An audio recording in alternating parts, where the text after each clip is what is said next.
welcome back to a brand new video on the channel, guys. So what I have for you guys today is going to be another episode of the Championship Roundup, and this weekend in the Championship was absolutely mental, guys. We have a whole lot of Championship action to go ahead and talk over this weekend, and as always, guys, I'll be very interested to hear as to what did you make of your team's performance and all of the action actually which went down this weekend in the Championship. We saw some mad games of football going on, and as well as that, we also saw some obscene goals being scored this weekend. We had quite a few worldies going this weekend, and so as always, I'll be very interested to hear as to what did you think was the goal of the weekend and what did you think was the result of the weekend as well. Definitely a few contenders for those in this video here today. I'll be revealing what I thought they were at the end of the video, but we've got a few contenders. And before we do get into talking over any of this weekend's games, guys, I will include your comments on screen now, so if any of you guys did successfully manage to get any of your score predictions correct this weekend,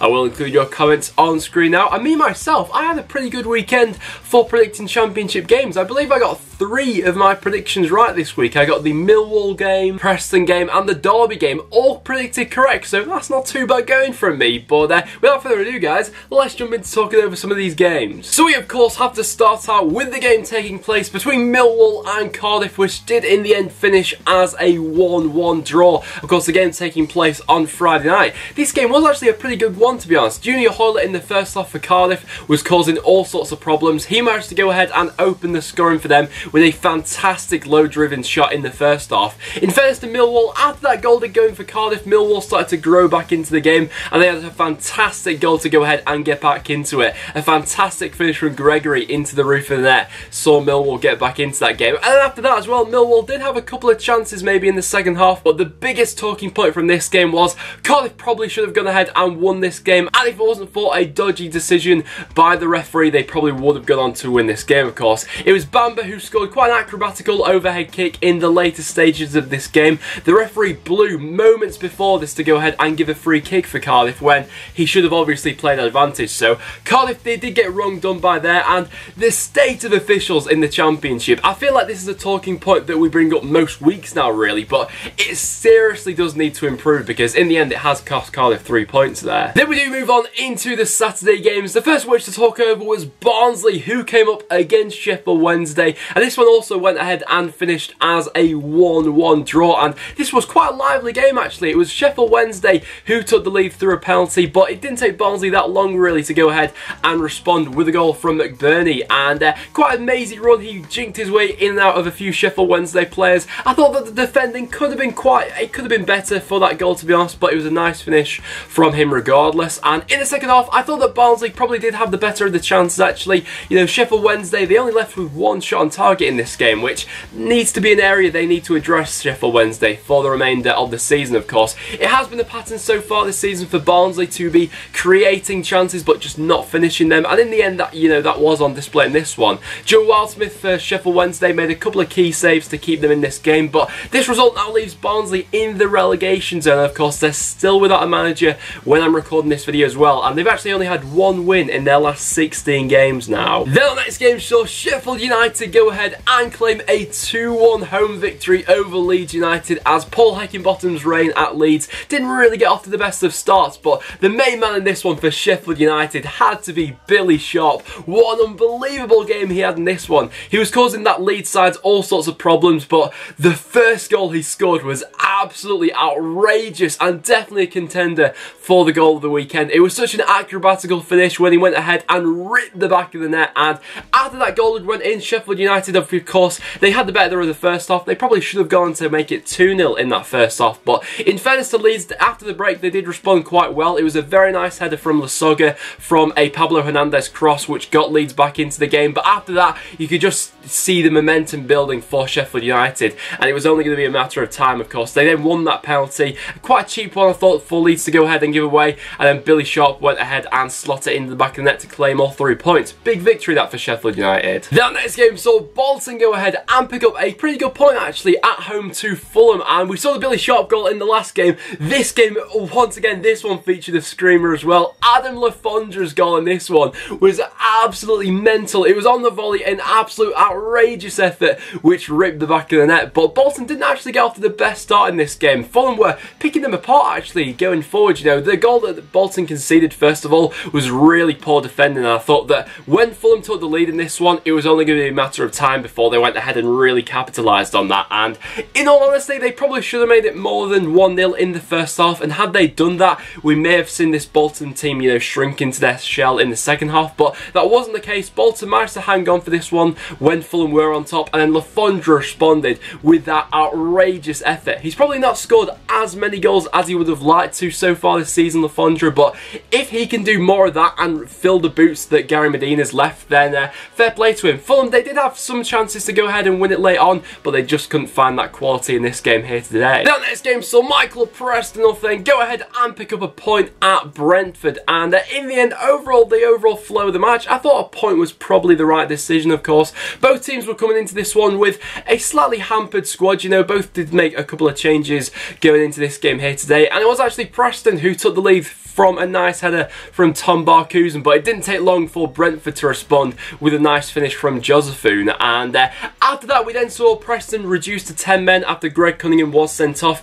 Two avoidable fouls really. I thought it was quite a not a soft thing, but a silly foul to give away for him to go ahead and be sent off. Brentford, you could argue they could have been reduced to 10 men in this one as well. You know, Colin Robinson in the first half was thrown goal when Josh McEachran brought him down to the floor. That was only deemed to be a yellow card though, so maybe Preston got a little bit unlucky in that aspect, but overall a point was probably fair. Brentford, they did have a chance to go ahead and win it really late on in this game. It was Alan Judge who had a free kick which looked destined to go into the top corner, but Declan Riddle in the end managed to get a fingertip to it. And then we do move on into our next game, guys, and oh my word, this was a ridiculous game in the Championship. In the end, it did finish Bristol City 3, Sunderland 3, and boy, where do I start with this game? In the first half, Bristol City looked absolutely irresistible going forward. Some of the attacking, counter-attacking play, they were just picking Sunderland apart in this one. You know, there was gaps in that back four that Bristol City were just exposing at will, and they seem to have another gear to go ahead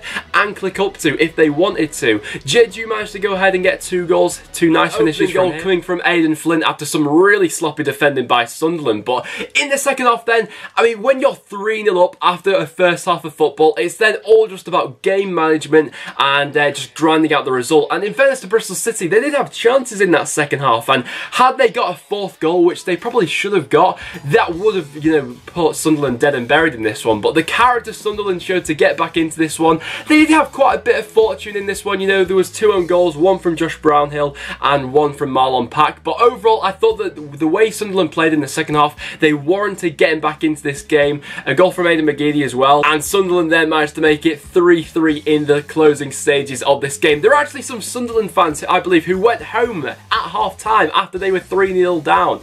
I mean, could you imagine being one of those fans? But even so, Sunderland now need to build upon this. You know, this is just a starting point for their season. They're still only 1 point off the bottom of the Championship, but if they can show this character in more games this season, they may have a chance, you know, of survival this season. And talking over Bristol City, what do you guys make of them at the moment? Do you think Bristol City will finish in the playoffs come the end of the season? Currently, Preston and Sheffield United are only 3 points behind Bristol City. You know, it wasn't too long ago since they were chasing automatic promotion, but since then, things just don't seem to be going too well for them. And our next game saw Derby County go up against Norwich, and this one in the end did finish as a 1-1 draw, and this was a very lively encounter actually. Norwich went ahead and had 2 penalties in this one. The first one missed, but the second one they managed to convert. And Derby in this game, I thought they were a little bit off the pace. You know, they managed to take the lead through a very nice finish from Mate Vidra, some nice footwork from him, and then a rocket into the back of the net. But apart from that, Derby didn't really have too much going forward for them in this game, and Norwich I was overly quite impressed by actually. Nelson Oliveira definitely had a day to forget in this one. He of course missed the first penalty, and as well as that had quite a few other chances to go ahead and win this game for Norwich. He just couldn't do that in the end. But James Maddison, I know a lot of Derby fans who will not be keen on him at the end of this game. The first penalty which Norwich won did look incredibly soft where James Maddison went down for it, but he then went ahead and stepped up to take the second penalty and got Norwich a point in this one, where in all honesty they probably could have gone to get all three. The next game was a 0-0 draw between Ipswich Town and Burton Albion, and I'm not gonna lie, this was a really poor game of football. Overall, in the end of this game, there was actually only 3 shots on target in the entire match, and I think that pretty much sums up the game as a whole, really. I thought that Burton probably slightly edged it, as they did have the better chances in this game. Darren Bent probably having the best one of the day, but in the end, this result still leaves Burton bottom of the Championship. You know, in the future, these are the games which Burton need to be going ahead and winning, of course. I mean, this result has put an end to that losing streak that Burton had been on, but overall, they need to be turning these 0-0 draws into victories in the future, and Ipswich definitely not on the pace for this one. I thought they slightly improved when Carriol came on, but apart from that, they were poor in this game. Their next game saw Middlesbrough go ahead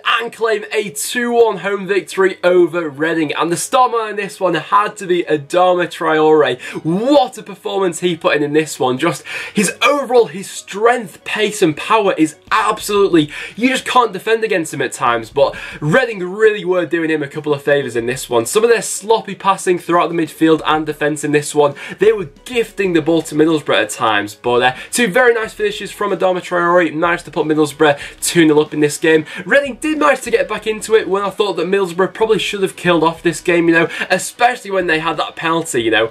Assombalonga stepped up to take it and took what was arguably one of the worst penalties I've ever seen. He completely shanked it over the crossbar, but in the end the 2 goals was enough to win it for Middlesbrough, as they look quite impressive in this one. Reading, on the other hand, the pressure is just continuously mounting on Jaap Stam at the moment after another mediocre performance from this Reading side. And then on next game saw Nottingham Forest go ahead and lose 2-0 at the hands of Hull City, and this could be a massive result in Hull's season, of course. They came into this weekend in the relegation zone, but getting 3 points in this one has managed to lift them out of that bottom 3 for the time being. And overall, I was actually quite impressed by Hull, and over the last few games or so, Hull have been showing slight improvements under Nigel Atkins, and they more than deserved the 3 points in this one. The first goal that Hull scored actually came just moments after they'd missed a penalty, as Pantilimon had saved it, and the goal came from the resulting corner. The marking from Nottingham Forest for that opening goal was absolutely abysmal, but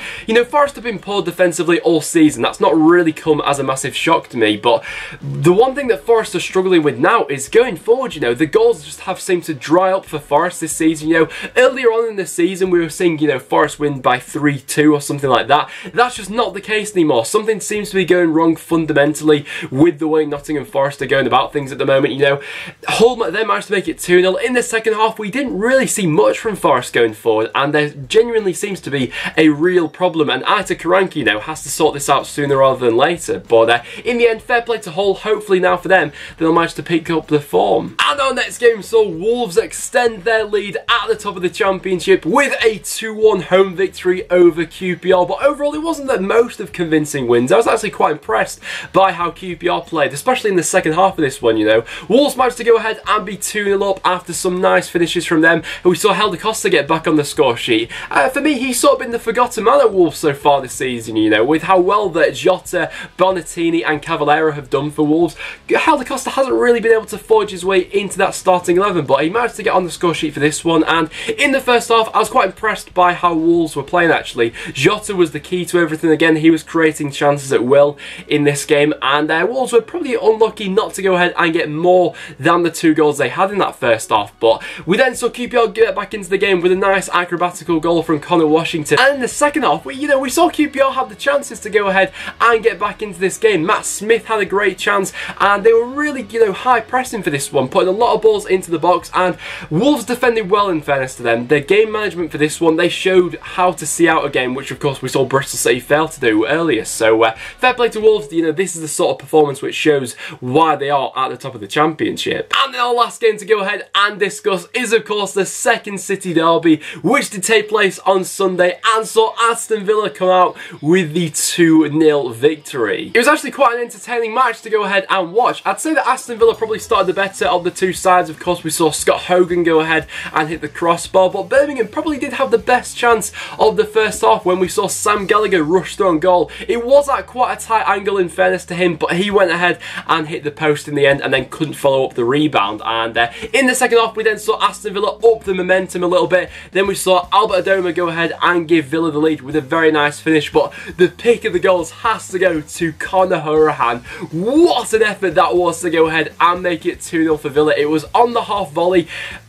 Honestly, it was an absolute worldie. If you've not seen that goal, make sure you go check it out. Definitely a contender for the goal of the weekend, and in the end that was enough for Aston Villa to go ahead and see off Birmingham. And of course we saw Birmingham then reduced to 10 men later on in the game after Cech and Doy had had a bit of a confrontation with John Terry, but in the end it was a deserved victory for Aston Villa, which now lifts them to second in the Championship. So what I'm interested to know from you guys is, who do you think will finish in that second spot come the end of the season? It's still very close at the top of the Championship, you know. We can pretty much write off now that Wolves are going to go ahead and win it, but that second spot definitely still up for grabs, and Villa putting in a very good case for that at the moment. So guys, there you have it. That will wrap it up for this episode of the Championship Roundup. So first of all, in terms of my results of the weekend, I'm actually going to go ahead and give it to Sunderland for getting that fantastic comeback at Bristol City from being 3-0 down at half-time to bring it back to 3-3, and what that could mean for the rest of their season.